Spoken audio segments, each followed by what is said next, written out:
Hi, my name is Robert Hranitzky and I work at Adobe as Senior Pro Video Evangelist and Community Advocate.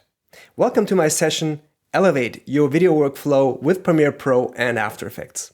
So today, I will cover on how you can turn simple images into videos, how you can use generative video to create additional B-roll footage, and how you can extend the length of a clip.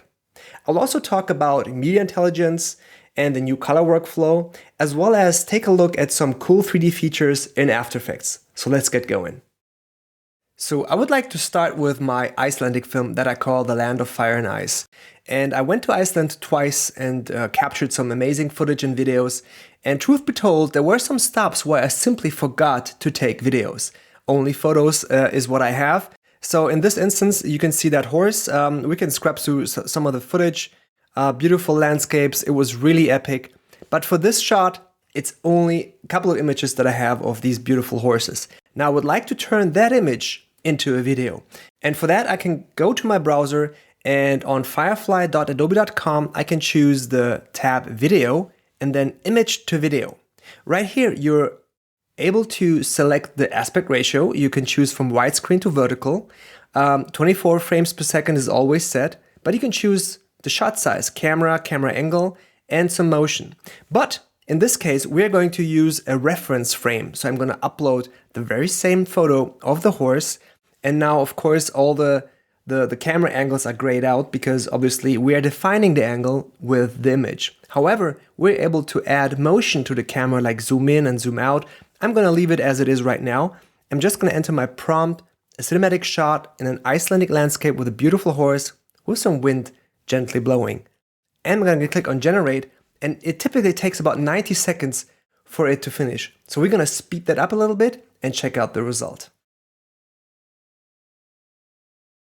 Okay, that's beautiful. Exactly how I envisioned it. So I can click on download. This will be downloaded. Now going back to Premiere Pro, I'm able to simply go to my downloads folder and actually drag and drop it onto the timeline wherever I want to have it.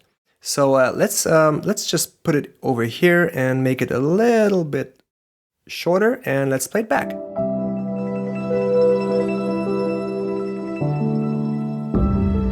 Okay, perfect. So let's carry on watching a couple of seconds of this.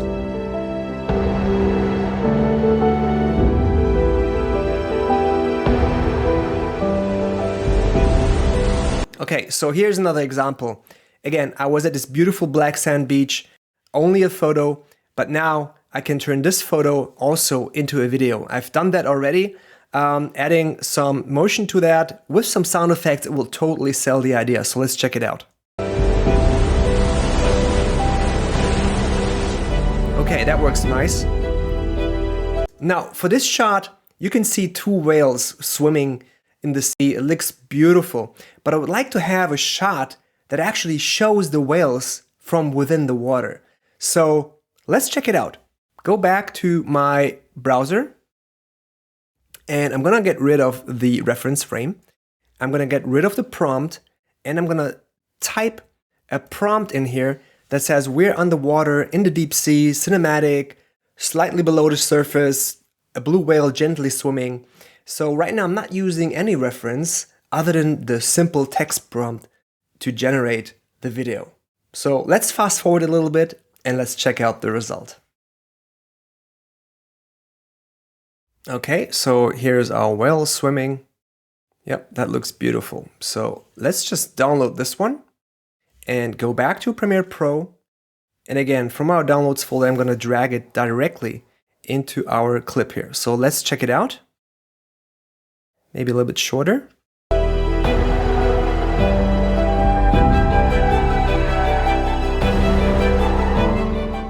Okay, that is pretty cool. So now let's take a look at another thing that we can do here. And for that, I'm gonna go to my clip here, which features that waterfall here.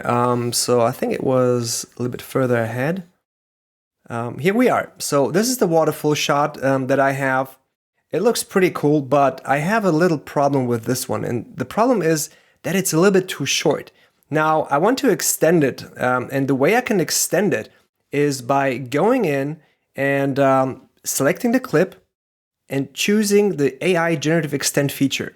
Now, with this feature enabled, I can then simply drag and lengthen the clip. What is happening now is Premiere Pro is uploading portions of the clip, analyze it, extend it, and seamlessly download and integrate it into my timeline. Now, for video, this works in HD as well as 4K, horizontal and vertical, and it will always be maximum of 2 seconds. Now, for audio, it can be maximum of 10 seconds of length. It does not work with music and dialogue, for example, but it works really well with room tone and nature ambient sounds. So if you look in here, we can see that the audio has already finished. So let's skim first, and the video is still generating. So if we hover over this area, we'll see that it still gives me generating extension indicator, and it's almost done. All right, and it's done. So let's check it out. Okay, perfect. That works really well. Now let's take a look at Media Intelligence and the new search panel in Premiere Pro. You can access it by clicking on that little loop icon here to open up the search panel. Now, the search panel will allow you to visually look for anything in your open project. So I can start with black sand beach, and it will find me everything that has black sand beaches in there. It's incredible, but I can be more specific. And I encourage you to be very descriptive, like write like longer descriptions of what you're looking for with ice, and it will find me all the black sand beaches that feature ice. So that is pretty incredible and a very useful feature. Now, I can also look for a green mountain with a river, and it will find me that green mountain with a river, which is truly mind-blowing. Now, it looks for visuals as well as text as well as metadata. So for example, when I write something like bridge, it will find me not only all the shots visually that feature a bridge, technically it's an underpass, but also text that has been transcribed here in the clips. So you can see whatever here Sean is saying bridge, it will find it. But I can be more specific, a bridge with a man running. And then you can see that it features all the shots, and we will actually go to the very, very moment in that sequence or clip where someone is running under a bridge. So this is really helpful. You can also use words like close-ups or wide angle or macro, and it will find those shots as well. And it will look across all the open projects. So it's looking through my New York as well as through my Iceland projects here that are all opened up. So Media Intelligence is super helpful. Okay, so let's take a look at color. It's one of my favorite new features because the color workflow has been entirely changed in Premiere Pro. So if you're looking at the sequence, you will see that if you go to Lumetri Color and Settings, you will be able to toggle that on or off. And by default, it should be on. Color Manage Auto-Detected Log and Raw Media. So for example, if you're shooting in log, you will always have this grayish, logish kind of look, which is not pleasant to look at and exactly not pleasant to work with. Now, if this is on by default, it will automatically tone map and apply the corresponding LUT to that without you having to manually look for a LUT. In this case, it was shot with a Sony camera, so it gives me the Sony S-Log right away. Now, there's also another thing I would like to point out here in the middle, which is the color setup, because you can choose between 6 different color setups. So by default, it's the direct Rec 709, which is the default setting that you have, that you've also had before. So if you open up old projects, this is what you will have. But you can also choose the wide gamut tone map, for example, and this will allow you to have a wider gamut to work with in color grading. Let me show you. So let's keep it with the old Rec 709, and when going into our edit, and I want to basically reduce the exposure, you will see what happens. It will basically just cut off the highlights, and it doesn't look too cool. So going back to my settings, and as soon as I go to wide gamut, look what happens.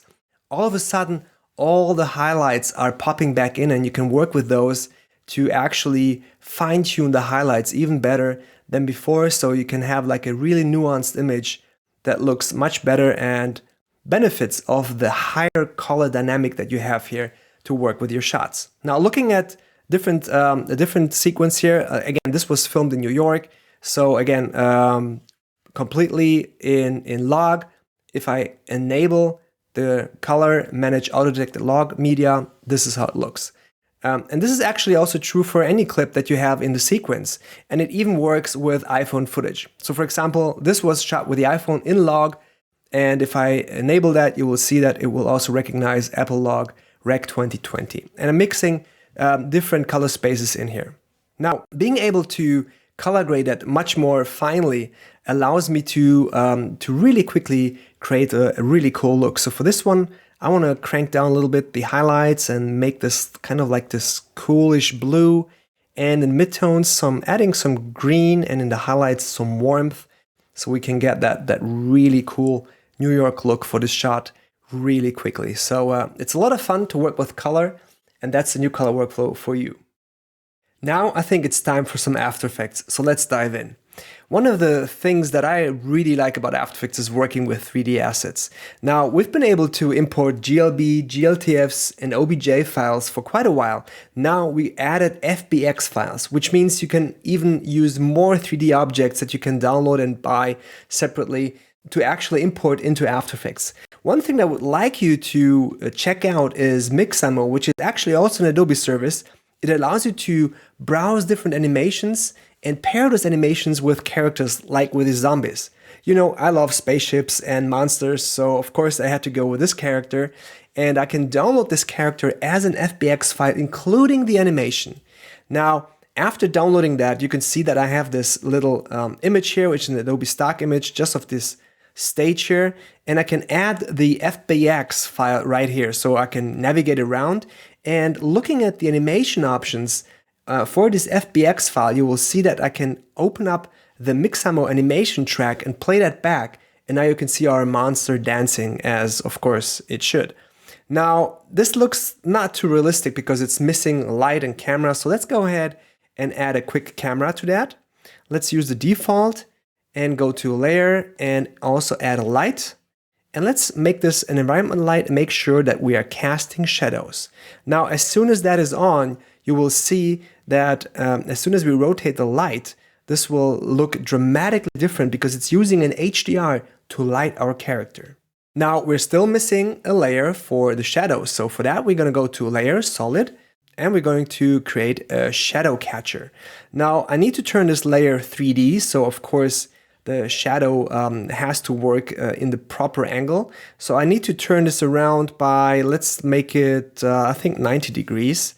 And just pull it down a little, just beneath his feet.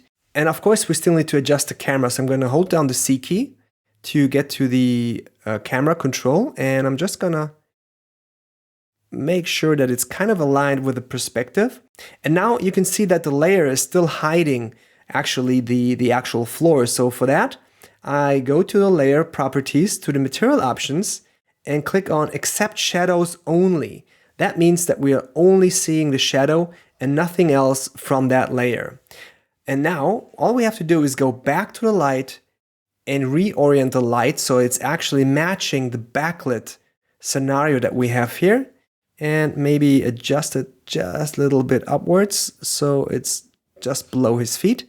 And now if we play this back, you will see that now our monster is doing his ballet dance. So let's check this out with some added effects and a final render. So yep, this is our monster dancing as, of course, any monster would do. And let's check out another feature for this. I'm going to jump into another comp. And of course, I love spaceships. So what I have here is a spaceship that I kit bashed in Cinema 4D using some Substance assets and painted it in Substance 3D Painter. Now there's a background I created in Cinema 4D, which I rendered out. It's kind of like this light speed effect. And I want to make sure that the light speed effect is also visible in the reflective cockpit. So for that, I can zoom in a little bit and I can choose my environment light. And now, instead of just using HDRs, we have the option of choosing any layer in any composition as a light source. So for that, I can go to my light options and I can choose my background layer in this case. So as soon as I choose that, you will see it changes the look entirely. And if I play that back, you can see that all the reflections are actually visible in the reflective cockpit. So you can create compositions and compositing effects that look much more natural and realistic this way. So let's check it out rendered, and this is how it looks like. Thank you so much for checking out this quick tutorial. I hope it helped you to find out new workflows and see new features. It inspired you maybe. And also make sure to check out all the other exciting Mac sessions. So stay creative, and I'll see you next time.